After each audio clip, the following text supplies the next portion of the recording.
नमस्कार, स्वागत है आपका चेतन भारत लर्निंग में। और आज हम करेंगे करंट अफेयर्स इंटरनेशनल रिलेशंस 25 नवंबर से लेकर 1 दिसंबर तक।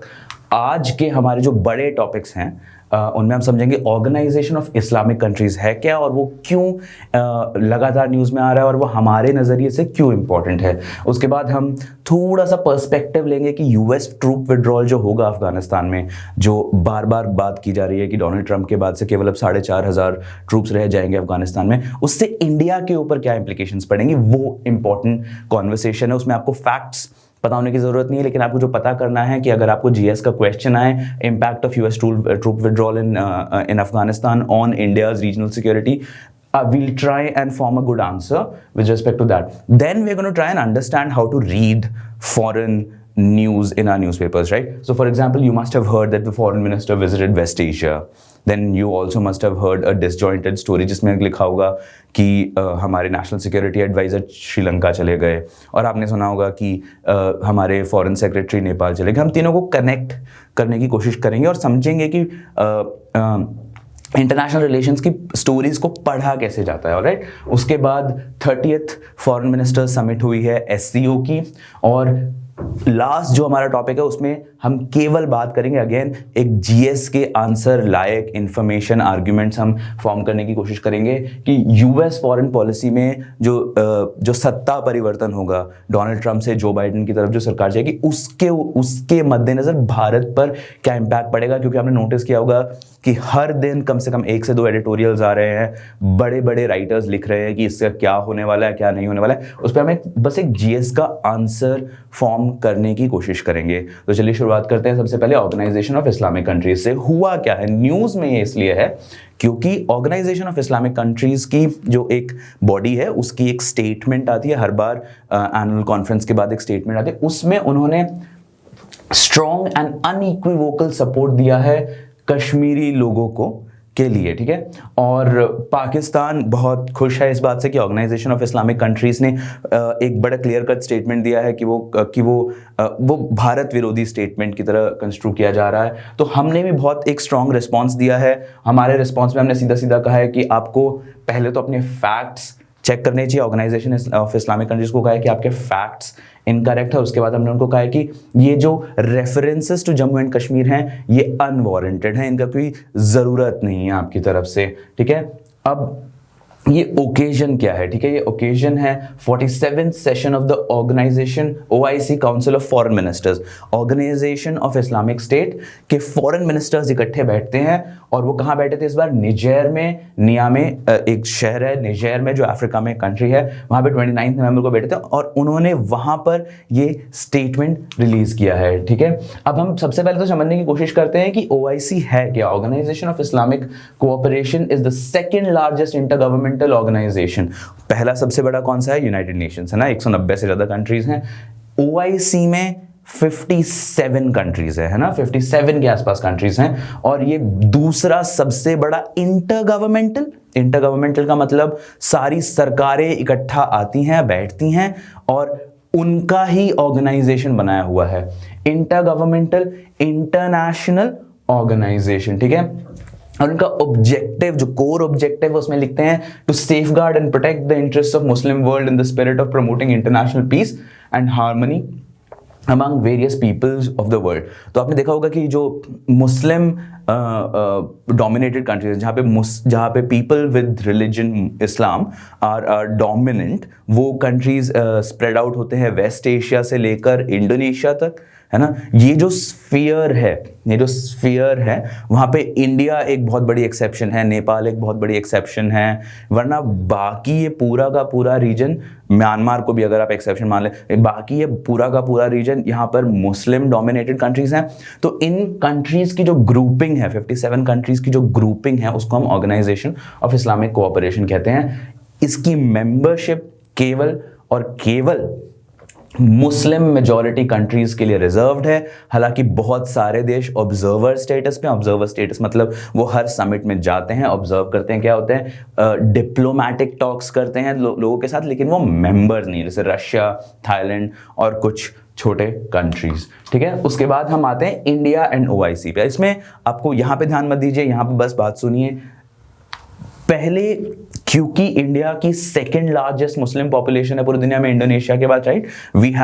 हमारे पास काफी बड़ी मुस्लिम पॉपुलेशन है, तो इसलिए पहले हमेशा तर्क दिया जाता था कि इंडिया को ओआईसी का मेंबर होना चाहिए। तो ये जो जबरदस्ती की कंडीशन है कि मुस्लिम मेजॉरिटी कंट्रीज होनी चाहिए, वो ठीक नहीं, क्योंकि हमारे पास सऊदी अरेबिया से ज़्यादा मुस्लिम्स हैं, हमारे पास पाकिस्तान से ज़्यादा मुस्लिम्स हैं, तो फिर हमको भी उस फोरम का मेंबर होना चाहिए। लेकिन 1969 में जब फखरुद्दीन अली अहमद, जब हमारे फॉरेन मिनिस्टर को वहाँ पे इनवाइट किया गया था, तो उस टाइम पे याया खान जो थे वो एक होटल रूम में बंद होकर बैठ गए और उन्होंने कहा कि जब तक इंडिया को डिसइनवाइट नहीं किया जाएगा, जब तक इंडिया को ये नहीं बोला जाएगा कि वहाँ से चले जाए, तब तक मैं बाहर नहीं आऊँगा, ठीक है। और बस इस छोटे से थोड़े से अजीब से पॉलिटिकल स्टंट की वजह से ऑर्गेनाइजेशन ऑफ इस्लामिक कंट्रीज ने डिसाइड किया कि ठीक है, हम इंडिया को बोलते हैं कि वो यहाँ से चले जाएं, ठीक है। और इसीलिए हम ऑर्गेनाइजेशन ऑफ इस्लामिक कंट्रीज में ज़्यादा एक्टिव पार्टिसिपेशन नहीं है हमारा, ठीक है। 47th OIC की समिट थी क्या बोलते हैं, निजर में। तो थोड़ा सा बैकग्राउंड जान लेते हैं कि चल क्या रहा है, ठीक है। ऑर्गेनाइजेशन ऑफ इस्लामिक कंट्रीज की जो समिट होती है उसमें पाकिस्तान काफ़ी हद तक डोमिनेंट होता है। एक बहुत बड़ी स्टेटमेंट, एक डिक्लेरेशन से रिलीज होती है, उसमें कुछ पैसेजेस हमेशा पाकिस्तान ड्राफ्ट करता है, जहाँ पे एट्रोसिटीज़, जहाँ पे सो कॉल्ड एट्रोसिटीज़ इन कश्मीर का मामला आता है, वहाँ पर पाकिस्तान वो स्टेटमेंट ड्राफ्ट करता है, ठीक है। और हमें थोड़ा सा ही इस बात से हमेशा से इरिटेशन रही है। जब नई मोदी गवर्नमेंट आई,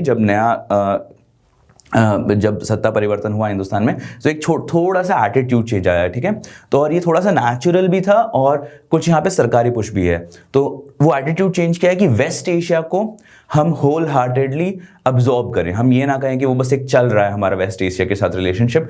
हमने एक्टिव प्रमोशन किया हमारे रिलेशनशिप का वेस्ट एशिया के साथ, सऊदी अरेबिया, यूएई वगैरह वगैरह के साथ। इसकी कॉस्ट बहुत बड़ी ये थी कि हमारे शायद ईरान के साथ रिश्ते खराब हो गए, इतने अच्छे नहीं हैं जितने अच्छे होने चाहिए थे, लेकिन फिर भी हमने फैसला किया कि हमारे बहुत सारे माइग्रेंट्स वहाँ पर जाते हैं, काम करते हैं, हमको बहुत सारी इन्वेस्टमेंट्स की ज़रूरत होती है। उसके बाद एनर्जी बहुत बड़ा इशू है वेस्ट एशिया के साथ, हमारा क्रूड ऑयल वहीं से आता है ना। तो इसलिए हमने फैसला किया कि हम उनके साथ अच्छे रिश्ते करेंगे।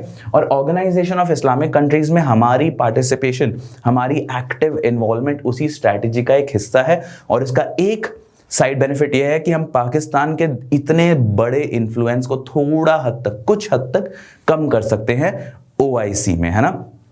अब जब 45th सेशन हो रहा था फॉरेन मिनिस्टर्स का 2018 में बांग्लादेश का, तो हमने थोड़ा सा कुछ अलग काम किया। हमने क्या किया, हमने बांग्लादेश से बात की, ठीक है। और बांग्लादेश ने वहां पर एक आर्ग्यूमेंट दी कि इंडिया में 10% ऑफ द वर्ल्ड्स मुस्लिम्स हैं, 10% ऑफ द वर्ल्ड मुस्लिम है, तो कम से कम ऑब्जर्वर स्टेटस तो हमें दे देना चाहिए इंडिया को। लेकिन पाकिस्तान ने प्रपोजल का कड़े से कड़े शब्दों में विरोध किया, क्योंकि अगर हम आ गए वहां पे तो फिर उनका इन्फ्लुएंस काफी कम हो जाएगा। और ओआईसी कंट्रीज को भी ये लगता है कि अगर इंडिया और पाकिस्तान एक ही फोरम पे आ गए तो फिर उनके क्लैशेस बढ़ जाएंगे, एजेंडा वहां डोमिनेट होना शुरू हो जाएगा, है ना। इसलिए उन्होंने भी ज़्यादा कोशिश नहीं की। 2019 एक बहुत बड़ा लैंडमार्क था ओआईसी और इंडिया के पार्टिसिपेशन के हिसाब से। क्यों? क्योंकि हमको as a guest of honour के रूप में इनवाइट किया गया। तो हमारी तरफ से सुषमा स्वराज गई थी अबू धाबी में और उन्होंने एक बहुत फायरिंग सी स्पीच दी जिसको सुन के सब वहाँ पे खुश हुए। उन्होंने टेररिज्म की बात की, उन्होंने कल्चरल लिंक्स की बात की, उन्होंने काफ़ी बातें की जो वहाँ पे काफ़ी बड़ी हिट हुई थी। एंड हम सबको ऐसा लग रहा था कि शायद अब इंडिया की इन्वॉल्वमेंट ओआईसी में बढ़ती जाएगी। अब पाकिस्तान के विरोध के बावजूद हमारा ओआईसी में पार्टिसिपेशन बढ़ता जाएगा। और ये हमारे लिए क्यों इंपॉर्टेंट है, मैंने आपको 3 रीजंस बताए थे कि वेस्ट एशिया में हमारा इन्वॉल्वमेंट क्यों ज़रूरी है ना। लेकिन हो क्या रहा है कि वो जब ओआईसी की एंड की जो स्टेटमेंट्स आती हैं उसमें हमारा कुछ भी कैसा भी इन्वॉल्वमेंट हो, हमेशा ओआईसी कश्मीर के ऊपर कुछ अनवारंटेड से रेफरेंसेस ले आता है ना। हमेशा लिखा होता है कि shooting of people, rubber bullets, ऐसे बड़े ही ग्रोस से रेफरेंसेस होते हैं जो हमारे डिप्लोमेट्स को पसंद नहीं आते हैं, है ना। तो हमारे लिए बहुत बड़ा इरिटेंट है ओआईसी की एनुअल स्टेटमेंट्स।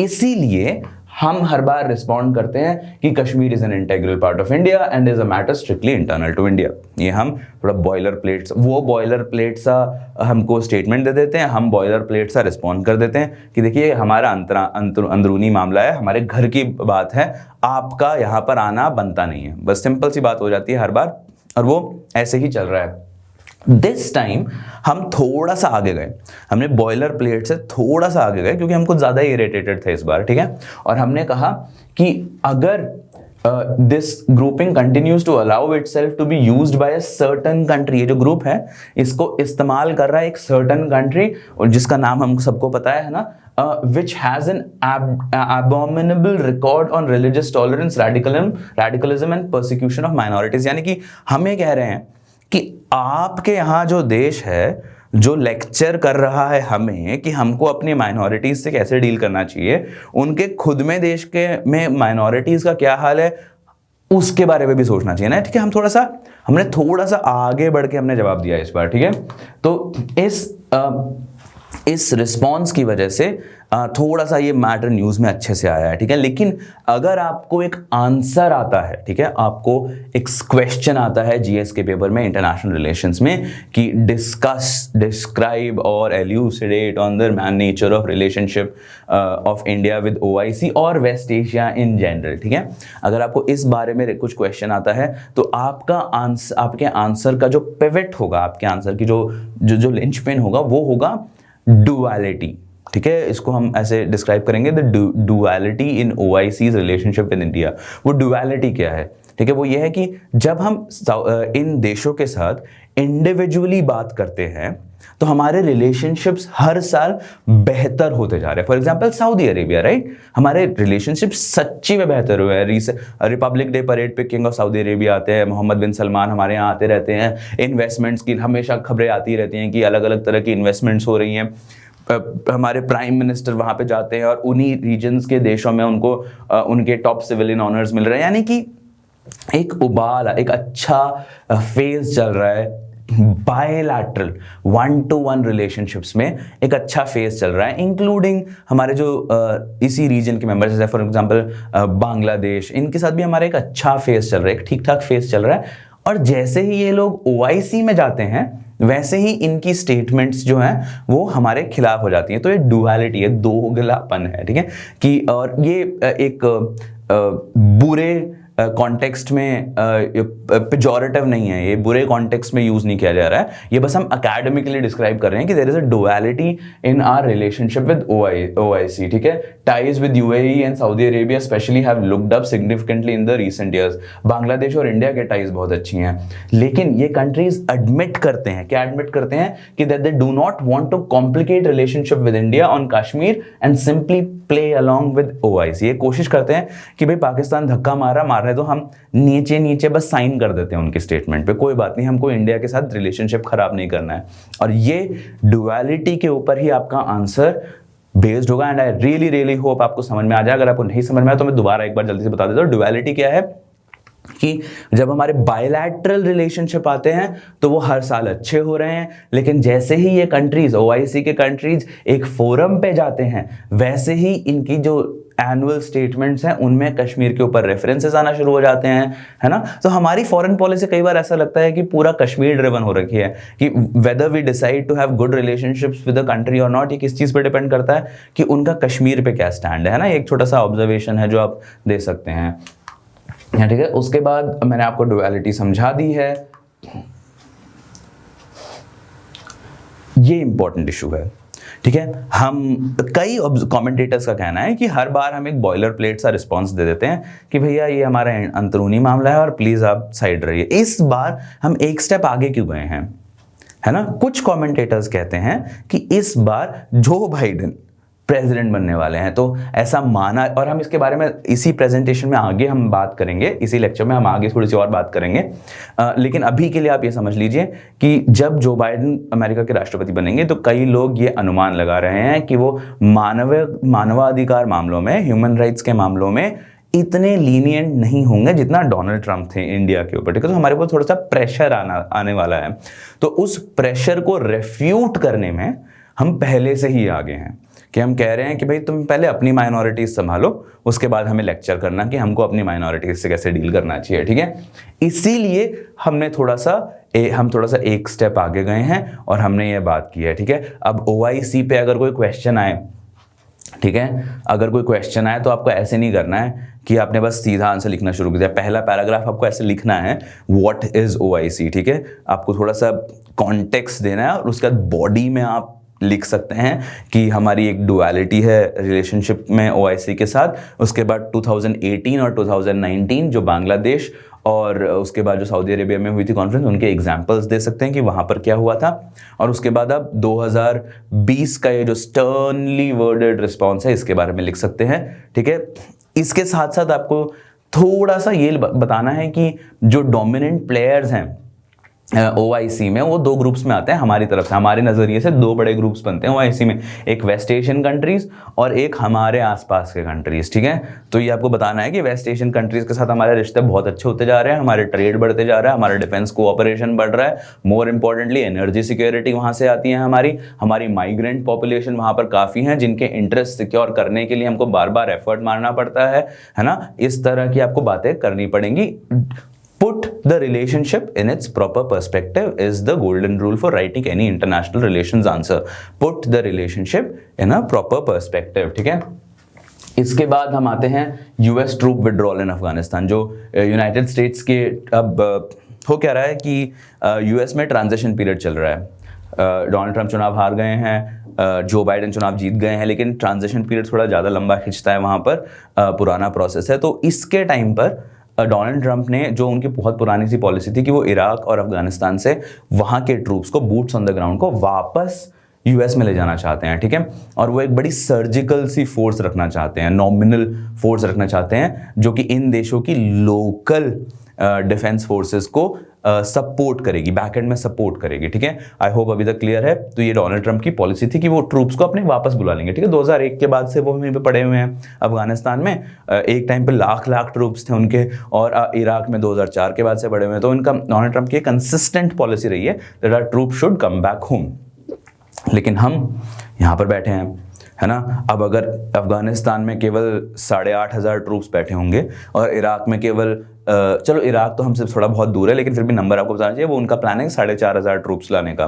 तो यानी कि अगर इतने ट्रूप्स यहाँ पे बैठे होंगे अफगानिस्तान में तो होगा क्या, थोड़ा सोचने वाली बात है। And this is the question that you could be quizzed on in your GS also. Impact of US troop withdrawal on security, on regional security. आपने नोटिस किया होगा, हम कन्वेंशनली पढ़ते हैं कि इंडिया में ज़्यादातर इन्वेजन्स नॉर्थ से आती है, नॉर्थ वेस्ट से आती है ना। हमारा सिक्योरिटी पैराडाइम में हमारा नॉर्थ वेस्ट कितना बड़ा इशू है, पाकिस्तान है वहाँ पर, है ना। 1990s में, है ना, 1990s में टेररिज्म कश्मीर में बहुत बढ़ गया था। वो इसलिए बढ़ा था क्योंकि जो मुजाहिदीन उस समय 1980s में रशिया के खिलाफ लड़ रहे थे, पाकिस्तान ने उन्हीं मुजाहिदीनों को यहाँ पर फनल कर दिया था, वो कश्मीर की तरफ आ गए थे। यानी कि अफगानिस्तान में सिक्योरिटी जो आर्किटेक्चर था, अगर वो खराब होता है तो इंडिया की सिक्योरिटी पे अपने आप फर्क पड़ता है। ये इतिहास का रूल रहा है, going all the way back to the Anglo Afghan wars, है ना। तो ये हमेशा से इतिहास का एक रूल रहा है कि अगर अफगानिस्तान की सिक्योरिटी खराब है तो हमारे भी सिक्योरिटी खराब हो जाती है। इसलिए हम चाहते हैं कि भाई अमेरिकी ट्रूप्स जितना ज़्यादा हो सके रहें वहाँ पर, ताकि वो सिक्योरिटी मैनेज कर ले, ठीक है। अब डोनाल्ड ट्रंप चाहते हैं कि भाई हम निकाल ले ट्रूप्स, तो यहाँ पे कॉन्फ्लिक्ट सा बन जाता है जिसके बारे में कुछ खास कर नहीं सकते हैं। लेकिन अगर क्वेश्चन आता है तो आपको क्या करना है, सबसे पहले आपको ये जो सिक्योरिटी का क्वेश्चन है इसके ऊपर थोड़ी सी रोशनी डालनी है। आपको बताना है कि दिक्कत क्या है। You could say in the historical scheme of things, India's security specially on its north western frontiers has always been a matter of concern as and when the security situation in Afghanistan deteriorates, ठीक है। आपको ये link जो है हमारी security और उनकी security में आपको एस्टैब्लिश करना है, भले ही आप इंट्रोडक्शन में कीजिए, ठीक है। उसके बाद आपको पर्सपेक्टिव्स देने हैं, ठीक है। तो पहले तो आपको थोड़ा अफगानिस्तान की भी कंसर्न दिखानी है, and we are concerned about Afghanistan, right. जो वहाँ पे पीस है, जो इस समय जो वहाँ पे सीज फायर जो कुछ हद तक माना जा रहा है कि है भी और नहीं भी है, वो बड़ा फ्रैजिल है, ठीक है। वो कभी भी टूट सकता है ना। तो अभी हुआ क्या है कि अफगानिस्तान की जो सिक्योरिटी फोर्सेज है उनका नाम है अफगान नेशनल आर्मी। यूएस ने ही अफगान नेशनल आर्मी को ट्रेन किया है, और वो जो फोर्स है वो अब थोड़ी बहुत कुछ लायक हुई है। पहले तो बहुत ही खराब थी अब, लेकिन अब भी उनको बहुत ज़्यादा एरियल सपोर्ट वगैरह वगैरह की ज़रूरत है। यानी कि यूएस ट्रूप्स की एक टीम को वहाँ पे होना ज़रूरी है, जिनके सहारे वो अफगानिस्तान में अपना कंट्रोल असर्ट करती हैं। अब होता क्या है कि जो अर्बन एरियाज है अफगानिस्तान में या फिर थोड़ा सा सब अर्बन एरियाज है, वहाँ पर जो बड़े शहर है वहाँ पर तो कुछ हद तक फिर भी अफगान जो सरकार है उसका कंट्रोल है, ठीक है। लेकिन जो रूरल एरियाज हैं वहाँ पर it's almost as if Afghanistan सरकार का कोई कंट्रोल नहीं, वहाँ पे तालिबान का राज है। In fact 60% of the territory currently in Afghanistan is under Taliban's control. It's just that the proportion of population under their control is not so big, right. But जो सिक्योरिटी कंसिडरेशन है वो अफगानिस्तान की ही बहुत खराब है। तो आपको पहले ये पॉइंट देना था, peace in Afghanistan itself is very fragile, ठीक है। तो पीस मेंटेन करने के लिए इस समय तो यूएस ट्रूप्स का होना वहां पर जरूरी है, ठीक है। जैसे मैंने आपको बताया कि अर्बनाइज्ड एरियाज जो हैं वो अब हाँ ये इंपॉर्टेंट है, ठीक है। 2001 में जब तालिबान का राज था वहाँ पर, तब से लेकर आज तक कुछ बहुत बड़े चेंजेस हुए हैं। अभी 20 साल होने वाले हैं तालिबान राज के खत्म हुए हैं, बड़े चेंजेस हुए हैं। क्या चेंजेस हुए हैं? एक तो कुछ हद तक महिलाएं वहाँ पर पढ़ने लग गई हैं, बाहर जाने लग गई हैं, ठीक है। मॉडर्न एजुकेशन इंट्रोड्यूस हो रही है धीरे धीरे, ठीक है। Modern forms of governance introduce हो रहे हैं, ठीक है। पहले क्या होता था, बस एथनिक गवर्नेंस होती थी कि तालिबान जो है वो इस पश्तून ट्राइब के लीडर से बात करेगा, उस ट्राइब के लीडर से बात, 100 से ज़्यादा ट्राइब्स हैं। एक अलग ही मेडिवल मध्यकालीन सा राज चल रहा था वहाँ पे, ठीक है। मॉडर्न सिस्टम्स ऑफ गवर्नेंस आने शुरू हो गए हैं और यूएस ने काफ़ी सारी इन्वेस्टमेंट भी की है वहाँ पे, स्कूल्स में, रोड्स में, इंफ्रास्ट्रक्चर में। तो भले ही हमको लगे ना, लेकिन उससे एक इररिवर्सिबल चेंज तो आया है जो ना बदल सकता। वो चेंज क्या है कि वहाँ की जो लोकल पॉपुलेशन है, जो खासकर इन अर्बनाइज्ड एरियाज में रह रही हैं, उनको अब लगता है कि हाँ ये सही है, तालिबान गलत है, और उनको बहुत मुश्किल होगी वापस जाने में, है ना। उनको वापस जाने में काफ़ी मुश्किल होगी तालिबान के राज के अंदर। तो वो एक बैरियर बन जाएंगे तालिबान के रूल को ख़त्म करने के लिए इस समय, है ना। तो अब ये लोग वापस तालिबान रूल के अंदर नहीं जाने जाते। स्पेशली विमेन्स राइट्स का बहुत इशू है ना, कि the advances that there are women parliamentarians in Afghanistan now, है ना। So the advances that have been made in terms of women's right are significant and are very important, है ना। तो उनको रिवर्स नहीं किया जा सकता है। अब हमने बहुत सारी इन्वेस्टमेंट्स की हैं अफगानिस्तान में। इनफैक्ट इंडिया की सॉफ्ट पावर अफगानिस्तान में काफ़ी फेम्ड है, काफ़ी कहा जाता है कि India is considered a strong player in Afghanistan, है ना। तो इसीलिए हमारी इन्वेस्टमेंट्स भी जेपरडाइज हो जाएंगी, ठीक है। हमारी जो इन्वेस्टमेंट्स हैं उनके ऊपर खतरा आ जाएगा अगर तालिबान वहाँ पर आ जाता है। उसके बाद पाकिस्तान ने हमेशा तालिबान को अपना बैकयार्ड माना है कि ये हमारा है, हमारा एरिया है ये, ठीक है। उनको क्या चाहिए, उन लोग बोलते हैं स्ट्रेटेजिक डेप्थ चाहिए उनको, कि वो चाहते हैं कि इंडिया, अगर वो उनके नज़रिए से आप सोच के देखिए, इस तरफ इंडिया उनका बहुत बड़ा दुश्मन है, अगर उस तरफ अफगानिस्तान इंडिया फ्रेंडली हो जाता है तो वो घिर जाएंगे दो तरफ से, है ना। तो वो हमेशा अफगानिस्तान को अपना बैकयार्ड बना के चलना चाहते हैं। तो अगर अब अमेरिकन वहाँ से चले जाते हैं तो पाकिस्तान को ये करने में भी आज़ादी होगी। वो लिटरली अफगानिस्तान को अपना एरिया सा बना लेंगे कि हमारे लोग यहाँ पे रूल करें, हमारे लोगों की सिक्योरिटी प्रेजेंस हो, ऐसा कर लेंगे वो, है ना। अभी रिसेंटली इमरान खान अफगानिस्तान जाके भी बोल के आए हैं कि भाई हम शांति सुनिश्चित करेंगे, आप टेंशन ना लीजिए, अमेरिकन जा भी रहे हैं तो हम कर लेंगे। तो हमको ये अफगानिस्तान और पाकिस्तान का जो रिलेशनशिप है, इससे हमको बहुत खुशी नहीं मिलती है, ठीक है। तो आपको इन पॉइंट्स के आसपास एक आंसर वीव करना है, ठीक है। और अगर आप इन शुरुआत करेंगे, मैं आपको दोबारा बता देता हूँ आंसर का स्ट्रक्चर क्या होगा। शुरुआत करेंगे आप सिक्योरिटी लिंक इस्टेब्लिश करने के साथ कि अगर जब तक अफगानिस्तान में सिक्योरिटी का प्रॉब्लम है, इंडिया के कश्मीर में सिक्योरिटी का प्रॉब्लम रहेगा, ठीक है। तो इसका आप लिखेंगे क्या, आप ये लिखेंगे कि तो अगर अमेरिकन ट्रूप्स जाते हैं तो चांसेस ऑफ टेररिज्म और इन्फिल्ट्रेशन इन कश्मीर रेडिकली राइज, है ना। तो वो हमारा बहुत बड़ा इशू है। उसके बाद आप कंसर्न्स दिखाएंगे फॉर अफगानिस्तानीज देमसेल्व्स, लिखेंगे कि वहाँ पे जो पीस है वो बहुत फ्रैजाइल है, वहाँ पे जो ह्यूमन राइट्स जो डेवलपमेंट्स हुई हैं ह्यूमन राइट्स में वो रिवर्स हो सकती हैं, लेकिन मेंटल एटीट्यूड्स अभी इरिवर्सिबल हो गए हैं। तो जो सिक्योरिटी सिचुएशन है वो दोबारा फ्लेयर अप कर सकती है ना। और आपको लिखना है कि अफगान नेशनल आर्मी इतनी स्ट्रॉन्ग अभी है नहीं, तो अमेरिकन ट्रूप्स की प्रेजेंस ज़रूरी है। हमारे तरफ से लिखेंगे क्यों, कि भाई एक तो हमने बता दिया कि सिक्योरिटी का इशू, दूसरा हमारी इन्वेस्टमेंट्स बहुत है वहाँ पर, है ना। हमारी इन्वेस्टमेंट बहुत, डैम्स बना रहे हैं हम वहाँ पे, 10 तरह की चीज़ें बनाते रहते हैं, रोड्स रेलवे लाइंस बिछा रहे हैं वहाँ पे, माइनिंग में हमारे इंटरेस्ट हैं, ठीक है। हमको वो चाहिए, वहाँ उनकी सेफ्टी चाहिए। और उसके बाद आप इसी तरह से अपना आंसर कंक्लूड कर सकते हैं and you will get like as many marks as you need in that. उसके बाद अब हम बात करेंगे कि भाई आपने, अगर आप ढंग से न्यूज़पेपर्स पढ़ रहे हैं तो आपने 3 बड़े विजिट्स के बारे में सुना होगा, ठीक है। दे मस्ट, वो भले ही साइड में लिखे हों न्यूज़पेपर में, लेकिन 3 बड़े विजिट्स हुए जिनको आपने आइसोलेटेड तौर पर पढ़ा है। सबसे पहला विजिट आपने पढ़ा है फॉरेन मिनिस्टर का वेस्ट एशिया, है ना। वो सऊदी गए हैं, वो यूएई गए हैं और सेशल्स गए हैं, है ना। उसके बाद आपने पढ़ा है कि सेक्रेटरी, हमारे फॉरेन सेक्रेटरी गए हैं नेपाल ना, कुछ इनॉग्रेशन करने गए हैं वो वहाँ पर। उसके बाद आपने पढ़ा है कि हमारे नेशनल सिक्योरिटी एडवाइजर श्रीलंका गए हैं। और आपने तीनों स्टोरीज को अलग अलग पढ़ा है ना। लेकिन आपको अगर आप लगातार न्यूज़पेपर्स पढ़ते रहते हैं तो ये फ़ायदा होता है कि आप लिंकेजेस बनाना शुरू कर देते हैं। आप देखते हैं कि ये तीनों विजिट्स कनेक्टेड हैं, ठीक है। और आपको अगर जीएस का आंसर आता है इन इश्यूज़ पे तो आपको ऐसे बताना, आपको कनेक्शंस बनाने पड़ेंगे, ठीक है। तो पहली विजिट कौन सी थी? एक्सटर्नल अफेयर्स मिनिस्टर गए हैं वेस्ट एशिया पे, फॉरेन सेक्रेटरी गए हैं नेपाल में, और नेशनल सिक्योरिटी एडवाइजर गए हैं जो अजीत डोभाल हैं, वो श्रीलंका गए हैं, ठीक है। और ये रीज़न क्यों है? स्पेक्यूलेट किया जा रहा है कि ये जो हाई प्रोफाइल विजिट्स हैं इंडियन डिप्लोमेट्स के नेबरिंग कंट्रीज में, एफर्ट है चाइना के compete करना रीजनल इन्फ्लुएंस के मामले में, ठीक है। हमें इंश्योर करना है कि हम भी हैं, आप चाइना से कंप्लीटली ओवरऑ मत हो जाइए, ठीक है। हमें उनको बताना है कि अगर वो चाइना के साथ गहरी इंगेजमेंट्स करते हैं सिक्योरिटी से रिलेटेड तो हमारे क्या कंसर्न्स हैं, हमें ये पिच करना है उनको, ठीक है। ये इंपॉर्टेंट है हमारे लिए, ठीक है।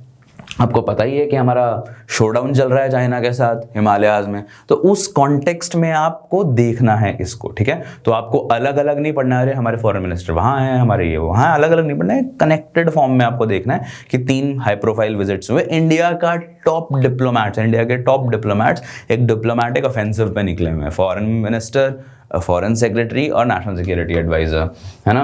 एनएसए जो है हमारे वो गए हैं कोलंबो, ट्राइलैटरल मैरिटाइम डायलॉग होता है इंडिया, श्रीलंका और मालदीव्स का, ठीक है। तीनों जो नेशनल सिक्योरिटी एडवाइजर्स है बैठते हैं और डिस्कस करते हैं कि इंडियन ओशन की सिक्योरिटी में कौन है, क्या चल रहा है, वो सब डिस्कस करते हैं, ठीक है। तो ये 4th national security adviser trilateral summit थी।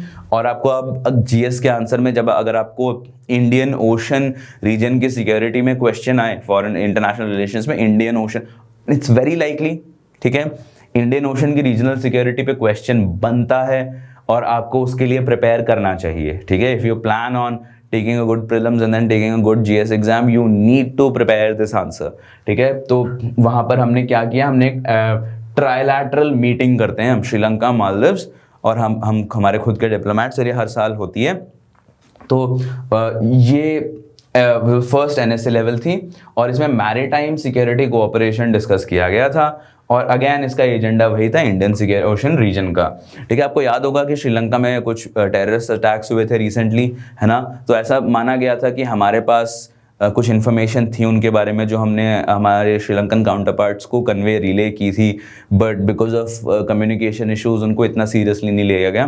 तो उसके बाद हमने फैसला किया है कि भाई हम एक प्रॉपर मैकेनिज्म बना के रखेंगे सिक्योरिटी का, इन्फॉर्मेशन एक्सचेंज, कौन कहाँ है कौन कहाँ नहीं है, ये इंपॉर्टेंट है, ठीक है। उसके बाद एनएसए के बाद आते हैं हमारे फॉरेन मिनिस्टर, बहरीन गए हैं, यूएई गए हैं और सेशल्स गए हैं। 3 दिन की ये उनकी 3 नेशंस की विजिट थी, ठीक है। वेस्ट एशिया, जैसे मैंने आपको बताया, एनर्जी बहुत बड़ा इशू है, कोविड से कोऑपरेशन वाला, और डिफेंस, ये फोकस एरियाज थे। डिफेंस इसलिए क्योंकि चाइना वाला इशू, ठीक है, तो इसलिए डिफेंस, ये 3, एनर्जी, कोविड और डिफेंस हमारे 3 बड़े इश्यूज थे जिनकी वजह से हमारे फॉरेन मिनिस्टर वहाँ पे गए हैं। इन्वेस्टमेंट्स की बात, ये मैंने आपको समझा दिया है कि वेस्ट एशिया में हमारे क्या स्टेक्स हैं, ठीक है। Energy, migrant population, investments, energy, migrant population, investments, ये 3 आपको वेस्ट एशिया में आंसर्स लिखने ही लिखने हैं, ठीक है। और उसके बाद कोविड-19 कोऑपरेशन ऐड हो गया है इस लिस्ट में। अब आपको थोड़ा सा पता होना चाहिए कि सेशल्स कहाँ हैं, ठीक है। आई एम प्रीटी श्योर आपको बहरीन और यूएई पता ही होगा,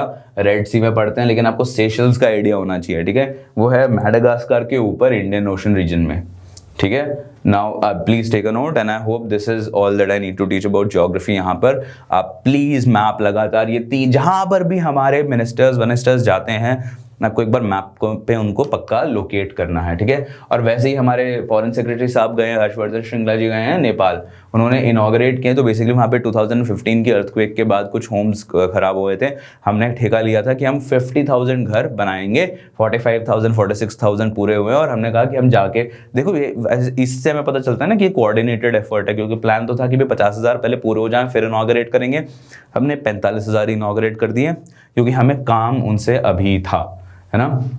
तो उन्होंने top officials of Nepal government से मिले हैं, ठीक है। तो so now that you understand कि ये सब हुआ है, so what do you need to know about these steps, you need to know that our top diplomats went there, आपको मैप पे लोकेट करने हैं, और आपको करना है कि आपको देखना है कि उनका मेन काम क्या था वहाँ पर, है ना। आपको एक जैसे if you keep regular notes for your UPSC preparation, what you need to do is that you need to write 3 to 4 lines in your notebook कि हमारे एक coordinated diplomatic offensive है in the background, in the backdrop of our showdown with China, where we are trying to ensure that we do not lose our regional influence as compared to China, ठीक है। ये important आपको इस तरह से लिखना है, and I'm pretty sure आप आंसर फ्रेम कर सकते हैं।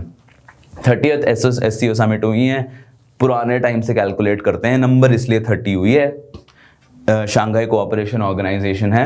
आपको इसके बारे में पता होना चाहिए, एक तो आपको ज्योग्राफी पता होना चाहिए 30th SCO समिट की, ठीक है। रुकिए इधर आते हैं हम, आपको पहले तो ये पता होना चाहिए कि SCO है क्या, ठीक है। इसमें 8 मेंबर्स है, सबसे इंपॉर्टेंट है यहाँ पे चाइना, सबसे इंपॉर्टेंट मेंबर है, ठीक है। अब ये जो रीजन है ना, ये सेंट्रल एशिया का जो रीजन है ना, यहाँ पर बहुत सारे स्थान्स हैं, बहुत सारे देश हैं, ये सब ना यहाँ पर एक कॉन्ग्लोमरेट सा बनाता है, और यहाँ पर ना काफ़ी रीजनल इनसिक्योरिटी रहा करती थी, basically ethnic strife, religion based strife, investments की कमी थी। तो जो क्राउनिंग अचीवमेंट है शंघाई कोऑपरेशन ऑर्गेनाइजेशन की, वो ये थी कि उन्होंने काफ़ी हद तक इस रीजन में इन्वेस्टमेंट्स करके इन देशों के आपस में जो डिस्प्यूट्स थे उनको सॉल्व किया। देखिए Kazakhstan, Kyrgyz republic, Uzbekistan, Tajikistan, इन देशों के जो अंदरूनी जो डिस्प्यूट्स थे और जो चाइना के साथ इनके डिस्प्यूट्स थे, उसके बाद इन देशों की इंटरनल लैक ऑफ डेवलपमेंट और इन देशों की एथनिक प्रॉब्लम्स को हमने किसी तरह से सुनिश्चित किया है कि ये चाइना ने थोड़ा सा इसको कंट्रोल में लाया है, और ये इसलिए इंपॉर्टेंट हो जाता है, ठीक है। अब हुआ क्या कि उसके बाद रशिया भी बहुत बड़ा प्लेयर था इसमें। तो जब ये ऑर्गेनाइजेशन का फॉर्मेशन चल रहा था, तो रशिया भी इसी रीजन में इस शंघाई कोऑपरेशन ऑर्गेनाइजेशन का पार्ट बन गया, ठीक है। तो ये 6 देश हो गए। 2017 में चाइना चाहता था कि पाकिस्तान को भी हम शंघाई कोऑपरेशन ऑर्गेनाइजेशन का मेंबर बना ले, लेकिन रशिया उस समय थोड़ा सा वेरी था कि चाइना के इतने बढ़ते हुए इन्फ्लुएंस, इसलिए चाइना ने पुश किया कि इंडिया को भी हम मेंबर बनाएंगे। इसलिए अब 8 देशों की ये ग्रुपिंग है, ठीक है। और ये सिक्योरिटी आर्किटेक्चर के हिसाब से बहुत इंपॉर्टेंट है, ठीक है। हम सेंट्रल एशिया को ना हम अब जैसे आप वर्ल्ड मैप खोलिए, ठीक है, अब वर्ल्ड मैप खोलिए और आपको दिखेगा कि भाई बड़े बड़े कॉन्फ्लिक्ट्स कहाँ चल रहे हैं, मतलब मारकाट कहाँ चल रही है, ठीक है। आपको अफगानिस्तान दिखेगा, है ना। आपको थोड़ा सा देखना पड़ेगा, अरे वो मिडल ईस्ट, वहाँ पर वेस्ट एशिया में इराक वगैरह में चल रहा है ना। साउथ अमेरिका में ओपन हॉस्टिलिटीज नहीं चल रही, अफ्रीका में आपको काफ़ी दिखेगा, ठीक है। पहले 2 और हमेशा परपेचुअली कॉन्फ्लिक्ट रीजन्स हुआ करते थे। एक हुआ करता था सेंट्रल एशिया, रशिया के नीचे और चाइना के ऊपर, चाइना के साइड में, और अफगानिस्तान के ऊपर। ये रीजन हमेशा पहले कॉन्फ्लिक्ट रिडन रहा करता था। और दूसरा आसियान रीजन, ये ना सारा टाइम यहाँ पर कॉन्फ्लिक्ट चलता रहता था, ठीक है। लेकिन अब देखिए आसियान में रीजनल सिक्योरिटी कोऑपरेशन की वजह से थोड़ा सा वहाँ पे कॉन्फ्लिक्ट कम हुआ है। इनफैक्ट अब तो वो एक साथ काम करने लग गए हैं। वैसे ही the fact that central Asian region, the stans of this region are relatively quiet and there is no broad agenda of warfare यहाँ पर इस समय, that is the crowning achievement of Shanghai Cooperation Organization. Alright, that's why Shanghai Cooperation Organization is important. यहाँ पे Russia है, China है, 2 हैवीवेट्स हैं, उसके बाद Republic of Kazakhstan, Kyrgyz republic, Uzbekistan, Tajikistan. Alright, उसके बाद इंडिया और पाकिस्तान 2017 में ऐड हुए हैं, ठीक है। तो अब हुआ क्या है,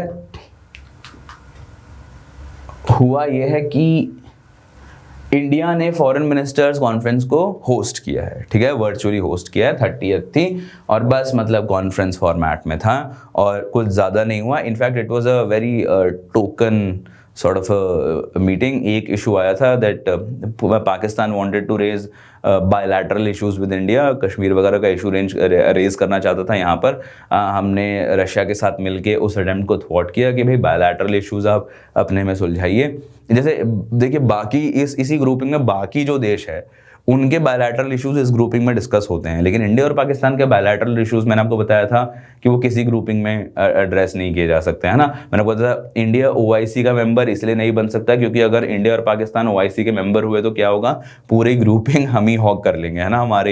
हम ही बोल एक दूसरे के साथ लड़ते रहेंगे ग्रुपिंग पे. और वैसे ही अब इंडिया और पाकिस्तान शंघाई कोऑपरेशन ऑर्गेनाइजेशन का मेंबर है तो कोऑपरेशन कितना मुश्किल हो रखा है ना, बायलैटरल इश्यूज रेज नहीं करने देते हैं हम, ठीक है. तो यहाँ पर बेसिकली प्रधानमंत्री जी ने कुछ ऐसे कहा है कि एक तो हम वर्किंग ग्रुप बनाए ट्रेडिशनल मेडिसिन पे, ठीक है, क्योंकि जो रीजन है सेंट्रल एशिया, यहाँ पर ट्रेडिशनल मेडिसिन पे काफ़ी काम होता है. हम रियलाइज़ नहीं करते हैं but most cultures have their own system of medicine, है ना. तो ये इन रीजन्स के जो मेडिसिन के सिस्टम्स हैं उनके ऊपर काम किया जाए, उनको ऑर्गेनाइज किया जाए, उनको इस्टेब्लिश किया जाए. उसके बाद the Prime Minister also wanted a special working group, an SWG.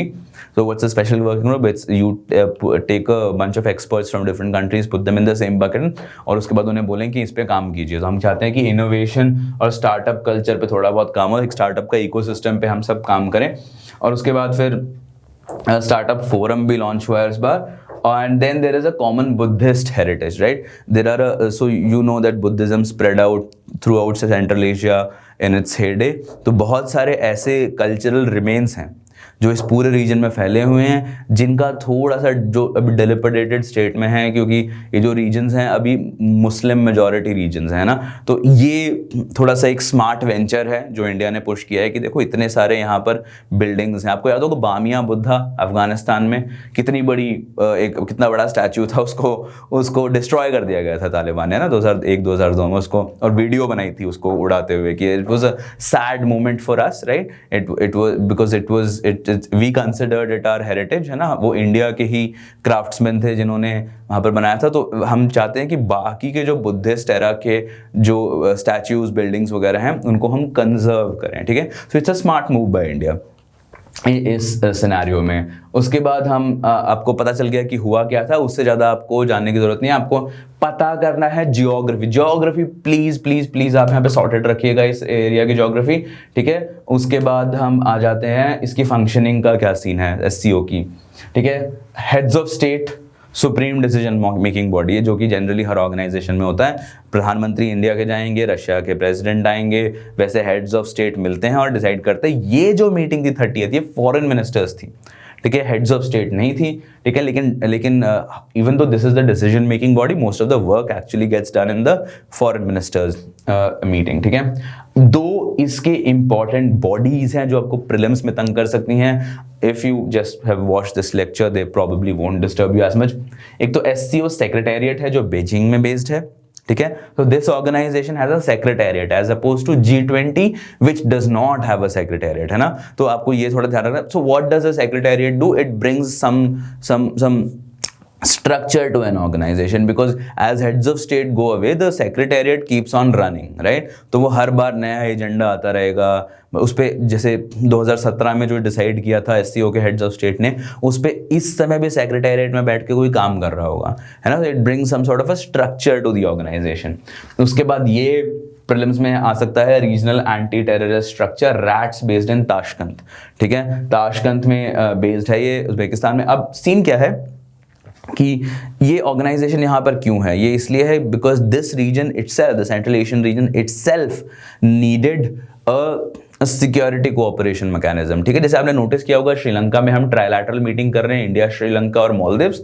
क्यों? ताकि इंटेलिजेंस सिक्योरिटी इश्यूज के ऊपर शेयरिंग वगैरह के लिए. वैसे ही यहाँ पर रैट्स एक ऑर्गेनाइजेशन जो इस रीजन की सिक्योरिटी कोऑर्डिनेट करता है, एक्सट्रीमिज्म, टेररिज्म, ठीक है. अब इंडिया और पाकिस्तान भी इसका पार्ट है. तो that's why you know that the roots of this organisation lie in security architecture, ठीक है. The roots of SCO lie in security architecture क्योंकि रैट्स है यहाँ पर, और मैंने जैसे आपको समझाया था वो इशू है, ठीक है। तो आप देखेंगे कि एससीओ का जो एजेंडा है वो कहाँ आ रहा है। एससीओ का एजेंडा शुरुआत हुई थी सिक्योरिटी आर्किटेक्चर से, ठीक है, और वहाँ पे अंदरूनी उनका सिक्योरिटी आर्किटेक्चर ही इंपॉर्टेंट है। उसका चाइना से इन्वेस्टमेंट्स आने लगी, जो उनका जो road belt and road initiative है उससे उसी रीजन में सेंट्रल एशिया में इन्वेस्टमेंट्स आने लगी।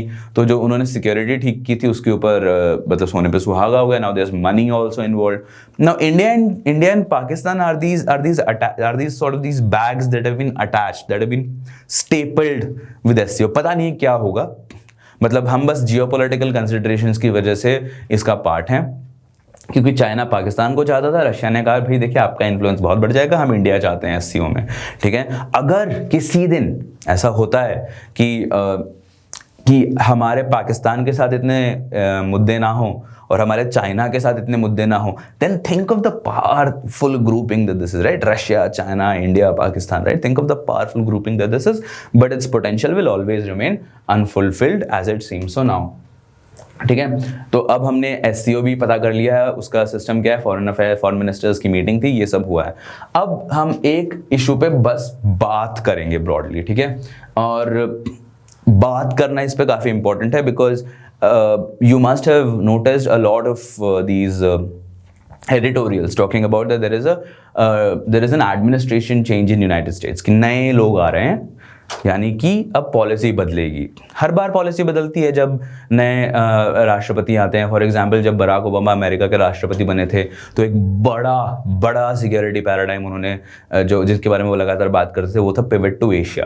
पिवट टू एशिया का मतलब क्या था कि हम चाइना को कंटेन करेंगे और उनकी जो लोकल पार्टनरशिप्स हैं एशिया में, आसियान, जापान, साउथ कोरिया, इनको स्ट्रॉन्ग करेंगे ताकि चाइना को कुछ हद तक कंटेन किया जाए, उनको फ्लेक्स करने से रोका जाए, है ना। तो ये पिवट टू एशिया था। वैसे ही हर प्रेसिडेंट जब चेंज करते हैं तो पॉलिसी चेंज होती है, लेकिन डोनाल्ड ट्रंप इतने विचित्र राष्ट्रपति थे कि उन्होंने ऑलमोस्ट ऑल जो डिप्लोमेटिक कन्वेंशन होती, जो फॉरेन मिनिस्ट्रीज की जो शिबुलेट्स थे, जो फॉरेन अफेयर्स के शिबुलेट्स थे, वो उनको तोड़ दिया। उन्होंने बिल्कुल ही नई पॉलिसी है, अमेरिका फर्स्ट।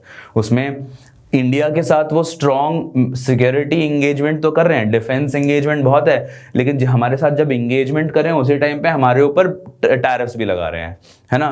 तो और हमारे मतलब हमारे जो ट्रेड के हमारे हमको जो फैसिलिटेशन मिलती थी वहाँ पर, राइट, उसको भी ख़त्म कर रहे हैं। तो सिक्योरिटी आर्किटेक्चर के मामले पे हमारे साथ खड़े, इकोनॉमिक आर्किटेक्चर पे हमसे दूर जा रहे हैं, है ना, कभी कुछ भी बोल दे रहे हैं। तो ऐसा लग रहा है कि पूरे रीजन में ना एक अनसर्टेनिटी सी है कि क्या अमेरिका अब हमारा एक ट्रस्टेड पार्टनर है, स्पेशली अब हम चाइना के साथ एंगेज कर रहे हैं। तो चाइना के ऊपर ट्रंप एडमिनिस्ट्रेशन लाउड तो था, है ना, बहुत चिल्ला चिल्ली तो वो बोल दे रहे थे कि भाई चाइना इज बैड। जैसे दो जो सबसे बड़े यूएस के सिक्योरिटी डॉक्यूमेंट्स आए थे, जो फॉरेन पॉलिसी पे डॉक्यूमेंट्स आए थे, उनमें चाइना को प्लेनली कॉल आउट किया गया है एज अ रिविजनिस्ट पावर। बोला गया है कि China is bad for global. आपको PSIR का अगर पॉलिटिकल साइंस ऑप्शनल नहीं है तो आपको ये सब बस मैं कॉन्टेक्स्ट के लिए बता रहा हूँ, ठीक है। तो ट्रंप साहब जो हैं वो चाइना को ओपनली कॉल आउट कर रहे थे, ओपनली उन्होंने डिक्लेयर किया है कि यह पब्लिक एनिमी नंबर 1 है, और ये शायद ट्रंप एडमिनिस्ट्रेशन की सबसे बड़ी अचीवमेंट है। लेकिन इस लाउड बर्स्ट के नीचे जो पार्टनरशिप्स चाहिए अमेरिका को वो बिल्ड नहीं की गई हैं। तो अब बाइडेन साहब आ रहे हैं, ठीक है। तो अब सोचा जा रहा है कि क्या चेंज आएगा, ठीक है। इंडिया में जो IR एक्सपर्ट्स हैं, जो इंटरनेशनल रिलेशंस एक्सपर्ट्स हैं, उनकी दो बड़ी कंसर्न्स हैं, ठीक है। दो बड़ी कंसर्न्स हैं, आंसर आए तो आपको ध्यान रखना है। सबसे बड़ी कंसर्न उनकी ये है कि ह्यूमन राइट्स इश्यूज पे जो बाइडेन का क्या पर्सपेक्टिव होगा, ठीक है। वहां पर बेसिकली हो क्या रहा है कि जिस पार्टी के वो लीडर है वहां पर एक प्रोग्रेसिव विंग है और एक मॉडरेट विंग है। जो प्रोग्रेसिव विंग है वो पुश कर रहा है कि we should take the democratic countries to account for their lapses in dealing with human rights, right. तो हमने हमारे जैसे फॉर एग्जांपल जब ट्रंप यहाँ पे, तो यहाँ पे दिल्ली राइट्स हुए थे, ठीक है। उसके बाद सिटीजनशिप अमेंडमेंट एक्ट की बात है। यूएस में इनको थोड़ा सा अलग तरीके से देखा जा रहा है। उनको देखा जाता है कि ये एक डोमिनेंट मेजॉरिटी का माइनॉरिटी पे असॉल्ट है, ह्यूमन राइट्स पे असॉल्ट है। तो उस पर क्या जो बाइडेन हमको पुश करेंगे। मैंने आपको बताया था कि इस बार हमने ऑर्गेनाइजेशन ऑफ इस्लामिक कोऑपरेशन के ऊपर गंदा पुशबैक मारा है, बॉयलर प्लेट रिप्लाई नहीं दिया। हमने कहा है कि भाई तुम अपने खुद की माइनॉरिटीज़ को पहले संभालो। वो हमने इसलिए दिया है क्योंकि हमको ऐसा लग रहा है कि शायद अमेरिका जो है वो अब हम पे थोड़ा धक्का मारेगा कि आप अपनी माइनॉरिटीज़ से अच्छे से डील कीजिए, ठीक है। This is important. अब देखते हैं, अब तो पता चलेगा कि क्या होता है क्या नहीं होता है। दूसरा बड़ा इशू है चाइना पे। जैसे बराक ओबामा ने भले ही जो डोनाल्ड ट्रंप से पहले राष्ट्रपति थे, उन्होंने भले ही पिवट टू एशिया की पॉलिसी लाई थी, लेकिन फिर भी लोग माना जाता है कि वो काफ़ी सॉफ्ट थे चाइना पे, ठीक है। China made a dramatic rise in international in global power under Obama's presidency, है ना। तो अब हमें ऐसा लग रहा है कि बाइडेन एडमिनिस्ट्रेशन ओबामा का थर्ड एडमिनिस्ट्रेशन ना हो जाए, है ना। तो हम चाहते हैं कि ये जो ट्रंप का जो विट्रियल नैरेटिव था, जो वो लगातार चाइना की बुराई करते रहते थे, वो चलता रहे, ठीक है, वो ख़त्म ना हो। चाइना को हमको अभी भी धक्का मारना है, तो इस पर हम कंसर्न है, ठीक है। ये दो कंसर्न पॉइंट्स हैं हमारे लिए, एक ह्यूमन राइट्स और दूसरा चाइना, ठीक है। अब जो हमारे लिए कंसर्न पॉइंट नहीं है वो थोड़ा बहुत ट्रेड है, हालांकि हम बात करते हैं, लेकिन ट्रेड है कि जो डोनाल्ड ट्रंप ने इतनी ट्रेड रिस्ट्रिक्शंस वगैरह, ये जो टैरिफ्स वगैरह लगाए थे, हम उम्मीद कर रहे हैं कि जो बाइडेन थोड़ा और दिमाग से काम लें इन मामलों पे, ठीक है। So this is the idea of this is that you sort of keep a track, आप एडिटोरियल से पढ़ते रहे, pull out good points, write them down, ठीक है। In fact the people who are sort of writing about this transition are very smart people. वो लगातार अखबारों में लिख रहे हैं और आपको वहाँ से आर्ग्यूमेंट्स निकाल के एक आंसर फ्रेम करना है, right this answer, alright, discuss the impact of transfer of power in United states on it's relationship with India, ठीक है। वैसे ही जैसे चौथा पॉइंट आप एक और ऐड कर सकते हैं कि अफगानिस्तान में ट्रंप साहब तो ट्रूप विड्रॉल कर रहे हैं, लेकिन क्या जो बाइडेन भी ट्रूप विड्रॉल के उतना ही साथ होंगे, नहीं होंगे। Keep thinking about these issues, keep coming up with arguments, alright. Now please keep reading newspapers and read these issues in sync, connect them with each other, see what's happening, what's not happening, and wherever our top diplomats go, open your atlas, look at the geography of the area. All right, see you next time. Thank you so much for listening. Bye bye.